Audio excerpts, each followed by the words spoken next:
حدیث پاک سناؤ. حدیث پاک میں ہے کہ اس کام کے کرنے والے کے لیے رزق، برکت والی روزی دروازہ توڑ کے آتی، دروازہ کھول کے نہیں، دروازہ توڑ کے، یعنی بائی فورس انشاءاللہ تعالی ضرور آپ کو مل کر رہے گا. 3 کام کرنے، اور یہ میں اور آپ روزانہ یہ 3 کام کر سکتے ہیں روزانہ. ایک یہ کہ گھر میں جائیں، سب سے پہلی بات کہ گھر میں جائیں تو سلام کریں، السلام علیکم، کوئی ہے یا نہیں، ریگارڈ لیس اس کے کہ گھر کے اندر کوئی فرد ہے، کوئی رہتا ہے یا آپ اکیلے رہتے ہیں، کیا کر رہے ہیں کیا نہیں کر رہے ہیں، جاتے ہی داخل ہوتے ہی آپ نے السلام علیکم کہنا ہے.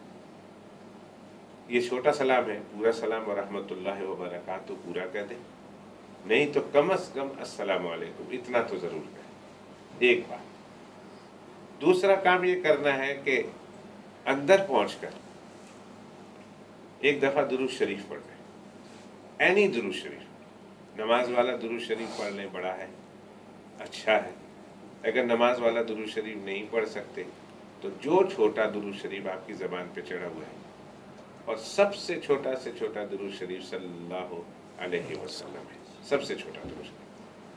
لیکن ایک درود شریف پڑھ لیں، نماز والا پڑھ لیں، اللہم صلی وسلم وبارک علی سیدنا محمد وعلی آل سیدنا محمد وبارک وسلم پڑھ لیں، یا جو ہر انسان کو درود شریف جو اس کی زبان پہ چڑھا ہوا ہے وہ پڑھ لیں ایک دفعہ. 2 کام. اور تیسرا کام، ایک مرتبہ قل هو اللہ شریف پوری اعوذ باللہ بسم اللہ کے ساتھ پوری قل هو اللہ شریف پڑھ لیں. یہ 3 کام ہیں، یہ ایک وظیفہ ہے. حدیث شریف میں آیا ہے کہ جو شخص اس پر پابندی کرتا ہے اللہ تعالیٰ اس کے لیے روزی اس طرح بھیجتے ہیں کہ اس کے طرف رزق دروازے توڑ کر آتا ہے، دروازے توڑ. اور کیا چاہیے آپ کو؟ ایک تو وہ روزی ہے نا جو انسان کماتا ہے صبح سے شام تک، لیکن مسائل پورے نہیں ہوتے. لیکن یہ اللہ کی طرف سے روزی ہے جو برکت والی روزی ہوگی.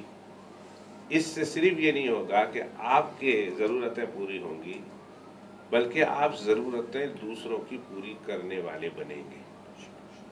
میں قسم کھا کے کہتا ہوں، قسم چپ کے کہتا ہوں، بہت سارے دوستوں کا مسئلہ میں بتاتا ہوں، خود قرض میں ڈوبے ہوئے تھے، قرض میں hundreds of thousands of pound قرض میں ڈوبے ہوئے تھے، ہنڈریڈ آف تھاؤزنڈ. انہوں نے اس وظیفے پر عمل کیا، ابھی اس نے ان لوگوں کو hundreds of thousand of pound قرض دیے ہوئے.